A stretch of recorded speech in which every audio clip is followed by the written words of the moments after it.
I used to be a professional kickboxer. I got into this gym with this gentleman, and I used to train his kids. Like his son was a little overweight. He wanted to lose weight, make the wrestling team. Made the soccer team. The wrestling team's in shape. Super good-looking kid now.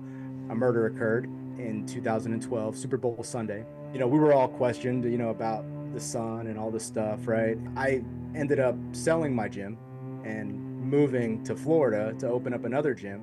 13 months later, I got arrested for murdering this dude's dad. Yeah, and I was like, what the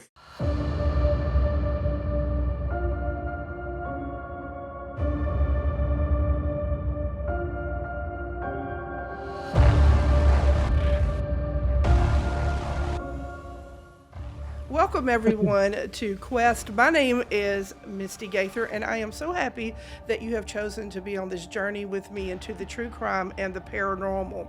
We have guests all the way here via Zoom from New Jersey, and I'm here with the psychic housewife of New Jersey, April. Is it Busset? Busset, yeah. Yeah. Okay. All right. So, how are you doing? I'm great. I'm so happy to be here. Oh, yeah. And then we also have Michael Danger, also known as Danger Castro, and they are both the CEO and founders of Ghosted Magazine. And I can't wait to really get in and talk about what was y'all's vision and how it all came together and how did y'all decide who's on the cover and, all the backstory of everything. Let's talk about April with you. You're a psychic and clairvoyant. And I was reading your bio, and it said that you first came in contact with the spirits or started seeing things about when you was around 4 years old. I grew up in Hoboken. I was born in Hoboken, New Jersey. And my mom moved us to a little small town. There used to be country, not country anymore. So we moved into this new house, and immediately things started happening. Being terrorized at night. But the first thing, this is how it first started. I woke up in the middle of the night and my dad's sitting at the bed. So I'm yelling for my mom to come in and everyone to come in because daddy's here. So everyone comes running in and I'm like, daddy's here, daddy's here. My dad died 2 years prior. Oh, wow, yeah. Yeah, but like I always said, like I think he must have opened a portal because after that, like all hell broke loose, and then it was really bad people. Like I was getting shoved, pushed. My family could feel it. Like you could feel something that was going on there because they were being grabbed too.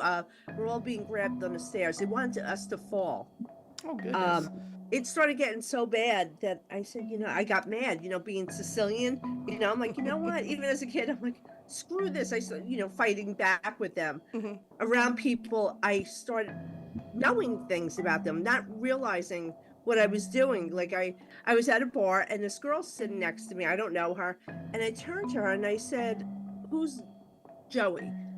And she goes, that's my boyfriend. I said, why do you let him hit you? I said, he's going to kill you. He's going to kill you if you keep doing this. That's how it's, started. Like, I'm like, hey, I'm onto something here. I know what's going on. So I started doing readings for friends and family. People started hearing about me. So they had haunted homes. So they would have me come over the house. And I don't know what the hell I'm doing. So like, I'm like, oh, all right, this is what I see, and I'm telling like the people that are in the house, like a lot of times, like their family members that were deceased were in the house. Like I always say, when you go into haunted location, I'm sure you investigate too. Oh yeah. Wherever there's one spirit, there's going to be more. Correct. Because they all see each other. And they're like, hey, there's a party going on here. But with that little party, always comes this bad one. Right. And I call him the soul collector. It's non-human, but it's real nasty, and it keeps the spirits there. That's why you have so many haunted locations where they're the earthbounds, because this thing like tricks them into not crossing over. It tells them like, don't go into the light because you're going to go into hell, so they get stuck here. But it's great. That's how I started, investigating, and this is 200 years ago, Oh, come on. before this was a thing. I was even telling people when I was a kid in school, like, you get to write like what you want to be.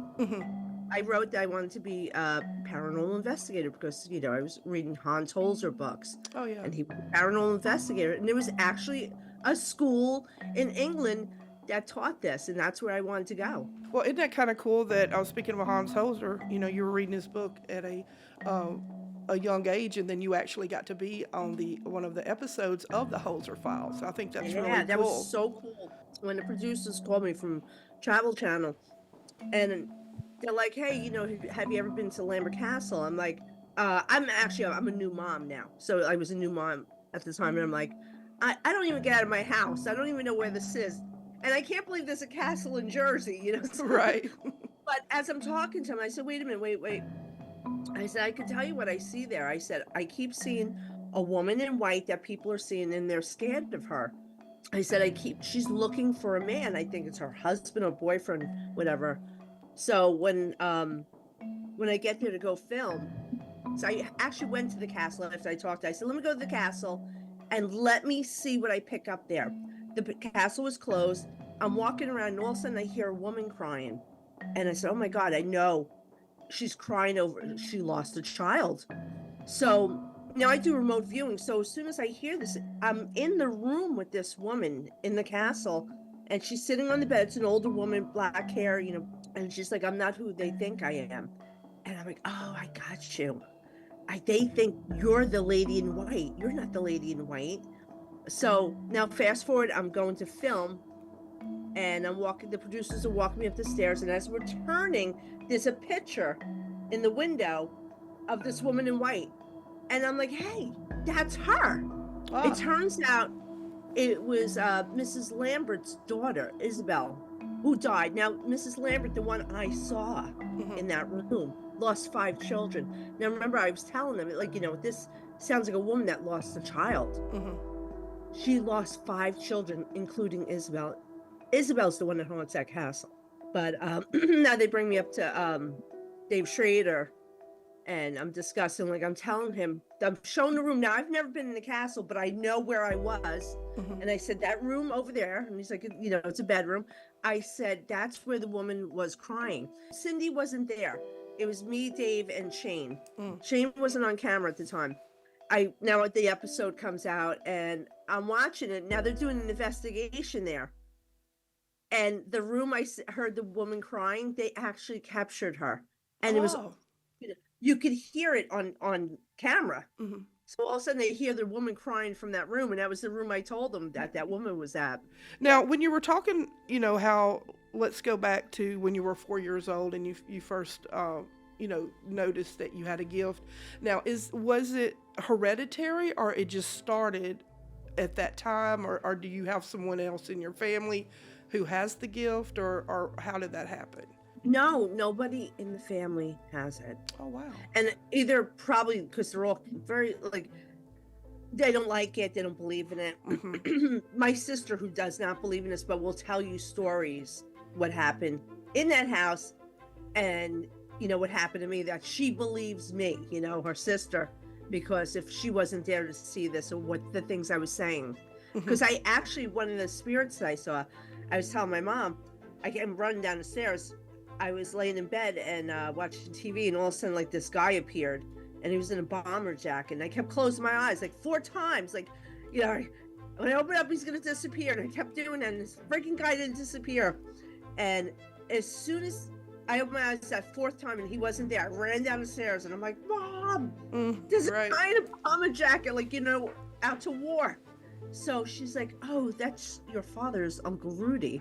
So I'm like, oh, because I didn't feel like he was scary. I felt like he was there to help me. So I think he actually was there, because I was being terrorized by quite a few entities, because the one was bad. I'm not saying demonic, but I woke up, and I'm a little kid.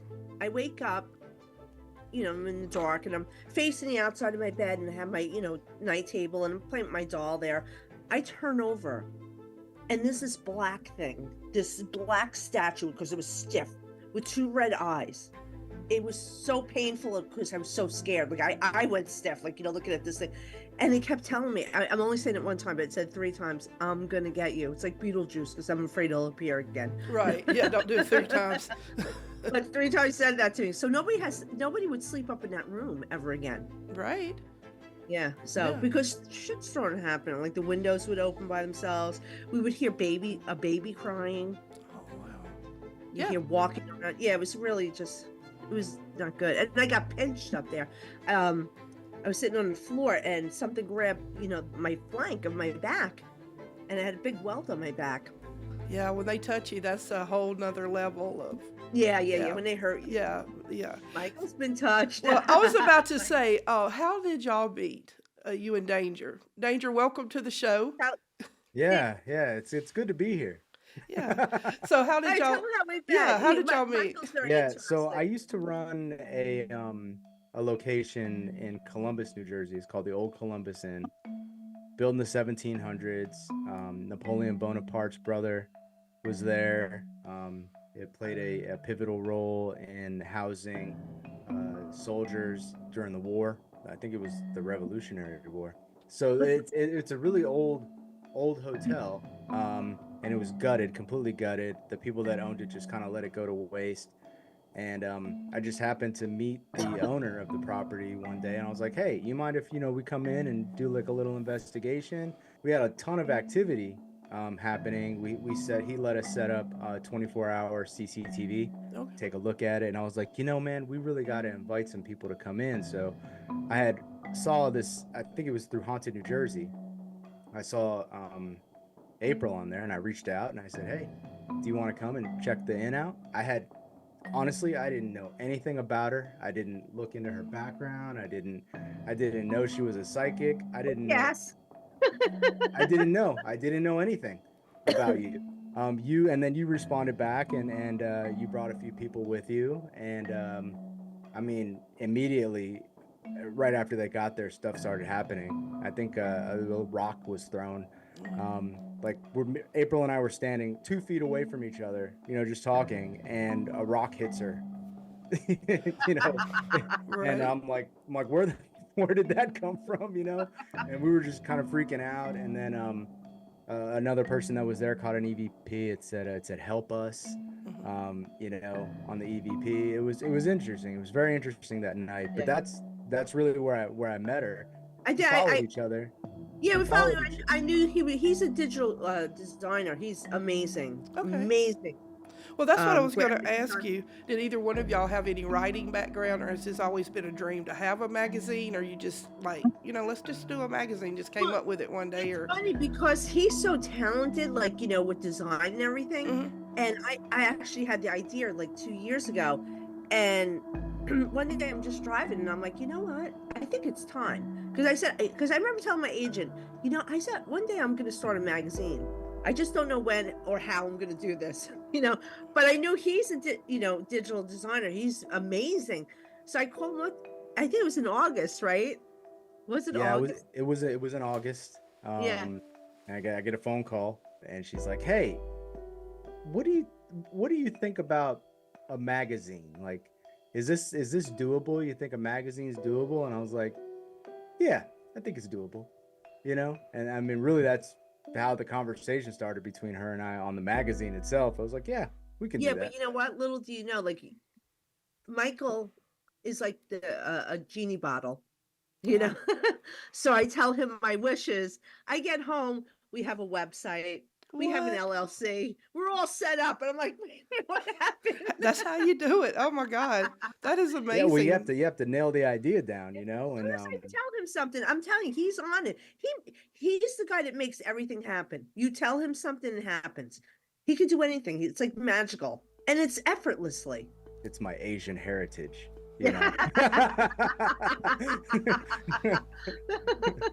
we go in or we don't go, Well, how many issues? I think y'all have had 3 or 4 so far. We've been doing this now since August of last year. Mm-hmm. Our first issue was released in October of last year.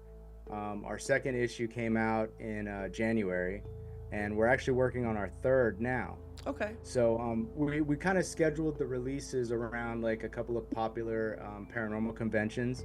The first one being the New Jersey Para-Unity Expo. Mm-hmm. Our cover for that was Jason Hawes from the Ghost Hunters. Right. Yeah, so we ordered a big group of that that sale went well, and then we wanted to make sure that we didn't want to be like an Eminem story, right? When he came out with "My Name Is," Right. and then you didn't know what was coming next, right? How can you top that? So Right. so in our next issue, like we really wanted to go like super hard. So we featured a juggernaut of 3 amazing psychic mediums to cover it. We had awesome locations and stories to cover on the inside, and we sold out of that within the. We had to less than 22 hours and pre-order. Wow. 22 hours of pre-order gone, sold out. We had to put in another order for production, and then that's sold out. So like, they're collector's issues now. Like you're not getting issue 2. It's done. Yeah. That one had Cindy on the cover. Yeah, Cindy Hazel. Yeah, she was on the cover of that one. Had Negri and Kim Russo. That's it. Yeah. Yes. Yeah, and then we had great locations on the inside.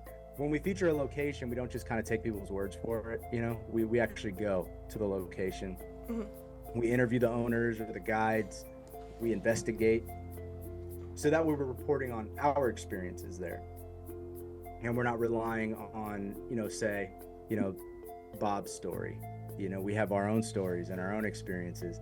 Yeah. And we encourage people to check these locations out. So it's really good, on both ends. It's all positive too. It's like a very positive viewpoint on everyone. It's nothing like no gossipy or anything like or hit pieces. It's just the positive side of the paranormal. Especially in the paranormal community, it's so easy to jump on the bandwagon on some of these other investigators and people that are just constantly just talking drama, and exactly. we don't want to be involved in any of that stuff. We want to showcase the positive side of things. We remain neutral on a lot of that other stuff. We just don't get involved on any of that. And you know what? And that's a good philosophy and outlook to have, because like you said, it's rampant, unfortunately, especially right now in the paranormal field, so I do appreciate y'all taking that stance and let's just be positive. Everybody has a past, and to judge someone based on that and not what they're currently doing is just not a good outlook to have, because then you might as well just stay home. Yeah. Definitely. Yeah. He without sin. Right. Right? Yeah. And I always say this: if you can't forgive someone, then you can expect forgiveness one day when you may need it.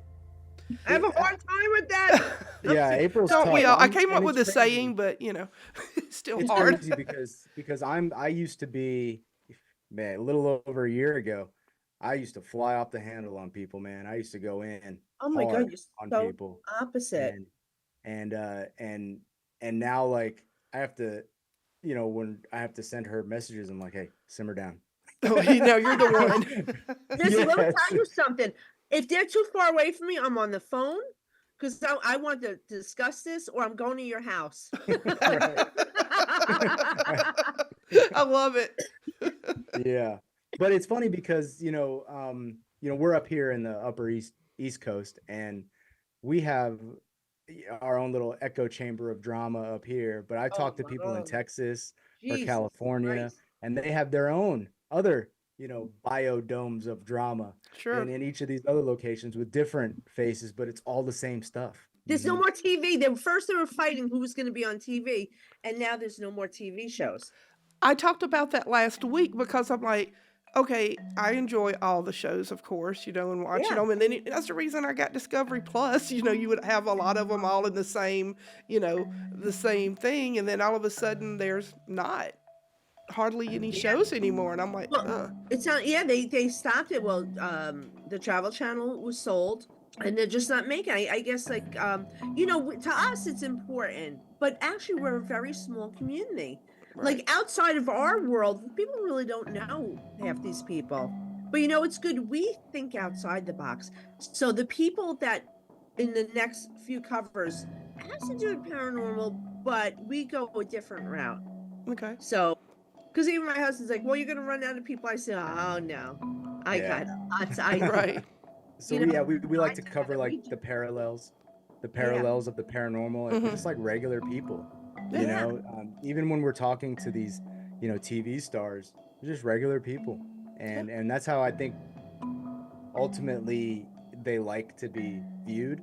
They have all these long lines at the Paracons. They have all these long lines at, to get autographs and take pictures with them. But they would love to just be able to go somewhere, sit down, and relax, right? Right. Out in public and not be like hounded by a bunch of people. Yeah. But you know what's good too? Like now, like too, we're only on our third issue, and we have people reaching out to us, Yeah. celebrities, to be in the magazine, that we can't even keep up with it, and we're in talks with a big, huge distribution Oh. Yeah. company. Nice. Huge. Everyone knows the name, but we can't say it right now. Yeah. Let me close that deal first. Oh, Yeah. I was gonna say you can't like. It sounds like no. Well, yeah. So we're gonna, if I close this, I'm trying to close it before the launch of the next issue. But Yeah. if not, it'll be definitely closed up by the launch of issue 4, which will be in July. And then you'll be able to get us everywhere. Yeah. Right? That's pretty No matter badass. Yeah. I really like that. Now, April, I wanted to talk to you about something that I noticed that, law enforcement and the psychic mediums, how that it's not really a popular thing, especially with law Yeah. enforcement. I don't blame to them. use. Well, Yeah. no, I mean, they don't know, like what they're going to get, or anybody can say, hey, I've Yeah. heard, but what I'm talking about are reputable, such as yourself, psychics, with a proven track record. Years ago, it was like really unfathomable for us to think that genealogy could solve crimes. I know, it's amazing. DNA. Yeah, Finding lost family members. That you didn't know you- yes. Yeah, it's amazing. It's just it's just really like these unsolved murders from 60 years ago, John Doe's, coming on and doing the genealogy and it being solved. So I noticed that you had said a killer's name on one of your podcasts, the Cocktails podcast. Oh, yeah. Tell yeah, me that's about how that, you because have- that really interested me. That was crazy. I go live, and people from all over the world, because I get people from UK, Australia. This girl came on and she's talking, and I was picking up like just normal stuff, and I'm like, about her mom going through a divorce, whatever. But there was something that was bugging me about that. It just kept saying out that there's something about this paperwork that they have in their house, and they have to sign it, and they have to. And she goes, well, my aunt died. So as soon as my antennas went up, and I said, oh my God. I'm like, all right. I said, and a family member's involved, right? And she's like, yes. And I said, a female. And she's like, yes. I said, no, I know it's the daughter. I don't say the daughter on there because I don't like to expose the killer, but I think she said, yeah, it's the daughter. And I said, yeah. And I said, but she came in with a male because the mother was found dead, so it was seriously. And I said, she's involved, and there's a guy with her, and there's also a guy out in a car in the driveway, and they were there at the time of the mother's death. Now I said, but the mother is telling me that the cameras caught her. I said, there's cameras. So, well, she's like, we went through the video cameras, and the girl erased everything. But I said, no, they're going to find it. They're going to be able to retrieve it from the cloud. And I also said she has also forged her mother's name on paperwork. And it turns out that the daughter, the day before the mother died, she took out a loan or something, wrote her mom's name, and then afterwards too, after the mother was dead. But they did find out that she was the killer, because they got the video from the cloud, and they were placed at the time of death, her and her boyfriend. Wow. But while I was doing it, like, I was so caught up with it, and number one rule, I won't discuss it, because people come on, my brother was murdered. I said I will not discuss it live. I'm like, send me an email. And I really don't like to work on missing person cases. And I tell everyone, because that's a lot to handle. Police really don't want to work with you either. Right. You know, if I do work on a missing persons case, I have to look at the picture first because actually I could tell if they're dead or alive that way. And unfortunately, if I feel they are, I don't want to be the one to tell them. It's not my place. Mm-hmm. There's only one that I'm working on right now that the person is passed. But while I was talking to the mother and, I'm looking at the picture, I look at her and she goes, I know he's dead. I said, all right. And I said how he passes. And I named the guy too. And the guy was actually a suspect. Wow. I said, there's 3 people there, but there's no body. But that's a story that's been going around in this small town. And I said he was beat to death.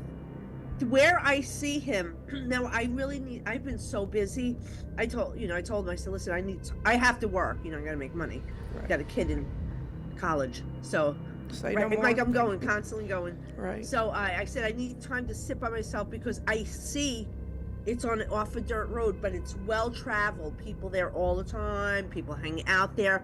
And they went off this road. I just have to pinpoint where. Yes. This road is. So that's the difficult part because we get bits and pieces, even when I'm doing readings, but it's funny because they'll give, I'll pick up the A and the beginning of the names, or sometimes I'll, well, some of them will actually spell out their names or some will yell it at me.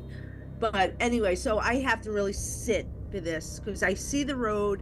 And I told her, but the body's not too far off of this dirt road. They really didn't try to hide it. I'm surprised nobody found them. Mm-hmm.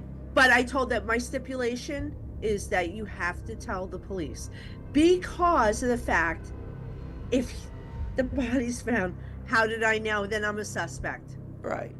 And that's happened even though before. I'm 5 hours away from these people, I could be a suspect. They're going to ask me where I was. Michael, you know me. I can't remember what I did yesterday. They're going to ask me, where were you 3 years ago? I have no flipping idea. Where the hell were you 3 years ago? Right. Yeah, so I'm working actually on 2 right now. But I'm going really slow because it's something I have to really sit with. And Michael, how much time do I have during the day? Tons. Don't listen. Shut the hell up. She sits around, drinks coffee and booze all day. She better be writing articles. That's what she better be doing. Oh. I'm always like, I'm almost done. Meanwhile, I'm like it's funny because she works late, right? And so I'll wake up some mornings 4 because I get up mad early. I'll wake up and there's 9 messages from her, because she's up, right? Going crazy, drinking coffee at 3 a.m. Oh Lord. Yeah, I'm having cappuccinos at 3 a.m. I'm like, yeah, and then I'll wake up finally, and then when I wake up, she's asleep. But we're always sending each other get up and get your shit done today. Well, it's really cool. Right. It's really cool how y'all compliment each other and even though you're different and, you're up at night and he's, it just works. Yeah. Quest, a journey into true crime and the paranormal is sponsored by the following. Chef Ron's Gumbo Stop right in Metairie. If you want award-winning gumbo, well, you need to go to an award-winning chef, Chef Ron, and has the best gumbo and just so many different things on his menu. Jambalaya, fried chicken, po' boys. Believe me, you won't leave there hungry because it's really a great place to eat. We are also sponsored by the Haunted Hotel on Ursulines. And if you would like to go and stay at a haunted place, go to hauntedhotelnola.com and book your room. And believe me, you will not be disappointed. Because I have personally stayed there a few times overnight. And yeah, it's definitely haunted. Make sure you mark your calendars for March the 23rd. New Iberia is having their very own Paracon. It's called Cajun Country Paracon. We are also a sponsor of their Paracon, and you'll be able to come and we'll be up there. We'll have a table.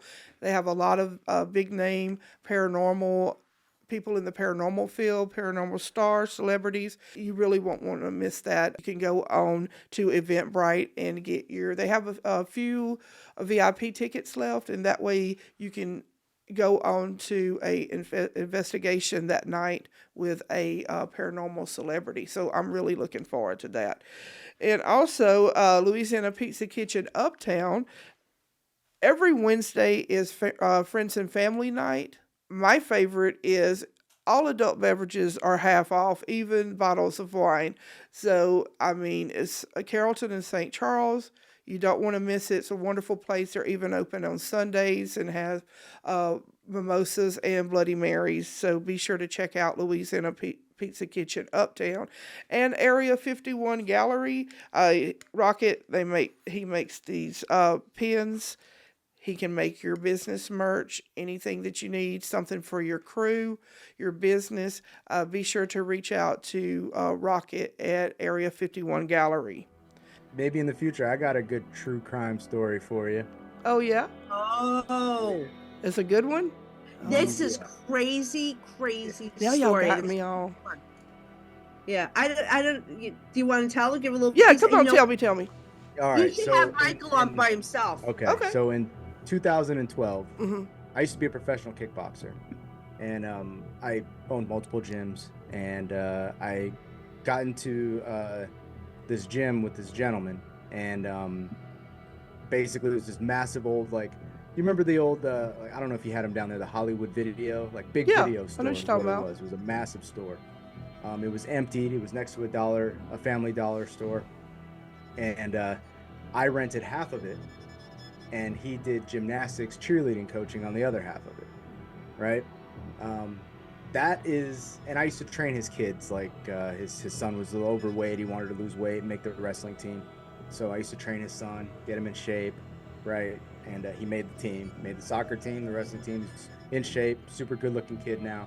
A murder occurred, and in 2012, Super Bowl Sunday, and we were all questioned, about the son and all this stuff, right? And I ended up selling my gym and moving to Florida to open up another gym. And about a year, 13 months later, right, I got arrested for murdering this dude's dad. Yeah, and I was like, what the fuck? No you shit. know, like, Right. yeah, and so they arrested me. I spent a year and a half in jail trying to prove my innocence. Finally, the judge threw the case out. He dismissed it because the detectives lied to the grand jury Yeah, about and it. one newspaper says he has a picture of Michael and it says framed. He was framed. Framed for What? murder, right? Oh my and God. yeah, and then But there's and- so much juicy stuff to oh it. my God, and then another year later they rearrested me, right? And then they ended up dropping the case because they have the killer. They've interviewed the killer, like the actual killer, Mhm. and they have this dude's Jeep going to and from the crime scene. Like they know this guy was the one that did it, and so they let me go, right? They dropped the case on them because they didn't have any evidence against me. They just arrested me because some guy said they saw a guy driving a blue Dodge Avenger that was possibly Asian, was the phrase that got me arrested in the first place, right? And I Wow. drove a blue Kia Forte, right? And I am 100% definitely Asian, not possibly Asian, Right. right? And they ended up dismissing the case. I sued, civil rights violation and all that jazz, and I won a multi-million-dollar settlement with the state of New Jersey because of But that. it's juicy. You got to have one. There's a lot of Yeah. juicy parts. There's a lot. Oh, of this has background. gotten me all like in tune with this. Yes. When he showed me the picture, the mugshot and everything, and I'm like, I remember this picture. I said, I thought you were guilty. I'm like, Guilty. just that look. Right, was a right. Well, because I was judgment I was a professional fighter. I had a fucking Yeah. mohawk, Yeah. What? Tattoos on his neck. You look badass. I looked You look crazy. crazy. Yeah, for sure. I know that you were probably going through a lot of emotions, like what the hell, Yeah. and, So and just right. So I mean, we could talk for hours just on my jail experience. I've never been in trouble before. Mhm. Clean credit, clean criminal background, nothing ever, and then to be thrown into jail with killers, like people that are right now in prison for the rest of their life for actually committing murder and kidnapping people, right? Like I had to spend almost 3 years total with these people, you know, and survive in that environment. Like, you know, just it's a different world, you know. And I'm a combat veteran. Like, I served in the United States Army 2 times. and you know, so my PTSD was already there, but that was just a whole level of warfare, you know, going into a jail situation. Yeah, I can't even imagine. Yeah. Well, because county jail, unlike prison, you have no idea when you're going to go to trial or get sentenced. So it's just like this waiting game, right? So the stress level is high for everybody. When you get sentenced to prison, you know when you're getting out or if you're getting out. There's a date of release on there, right? Could be 100 years, 200 years, or 40 years from then. But you know, so there's a countdown beginning. But there's no countdown in county jail. So in some situations, it's worse and more stressful for these people that are in there. So I definitely want to have you back on, and we can really go into this. And but do a little, you know, if you want, do a little bit of research. Sure, I'll send you over like the 400-page motion that my attorney filed to dismiss it. You know, which contains over 700 points as to how they got this wrong. Right? Yeah. That's the motions laid out. Point number 1, point number 2, all the way to like 780. Right? Jesus. All these mistakes that were made.